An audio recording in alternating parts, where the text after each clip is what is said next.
अस्सलामुअलैकुम नाजरीन जी, मैं हूं नाइला भट्टी और आप देख रहे हैं न्यू बीबीसी न्यूज HD। आइए शामिल करते हैं आज की अहम खबर शामिल करते हैं साहिवाल से। हमारे न्यू बीबीसी न्यूज़ के bureau chief of Sahiwal Mian Ali Raza की report. Commissioner Sahiwal division Sheikh Iqbal Syed का शहर का तफसीली दौरा। उन्होंने high street, Jogi Chowk, Pakpattan Chowk, Dipalpur Bazaar, Jahal road पे तजावुजात के खिलाफ जारी मुहिम सफाई की सूरत हाल का जायजा लिया।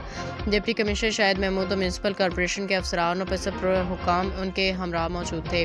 कमिश्नर शेख इकबाल सैयद ने जिला शहर में सफाई की अमूमी सूरत हाल और नाराज़गी का इजहार किया। कहा कि 10 बजे तक भी कूड़ा उठाया जा रहा है जो नाकाबिले कबूल है। उन्होंने मोहल्ला फरीदगंज और इमाम बारगाह के इर्द गिर्द गंदगी के ढेर जमा होने पर नाराज़गी का इजहार किया। उन्होंने तरजीही बुनियादों पर उठाने की हिदायत की।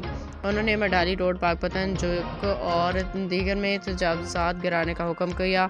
कमिश्नर शेख इकबाल सैयद ने कहा कि रेहड़ी बारों को मतबादल जगह फराहम की जाए ताकि उनका कारोबार मुतासिर न हो। उन्होंने दुकानदारों को हिदायत की कि अपनी हदूद से तजावुज़ न करें, बसूरत दीगर उनके खिलाफ सख्त कानूनी कार्रवाई अमल में लाई जाएगी। उन्होंने म्यूनसिपल कॉरपोरेशन हुकाम को शहर में पार्कों के लिए जगह मुख्तस करने की भी हिदायत की। अब तक के लिए इतना ही। मज़ीद खबरों और अपडेट्स के लिए देखते रहें न्यू बीबीसी न्यूज HD।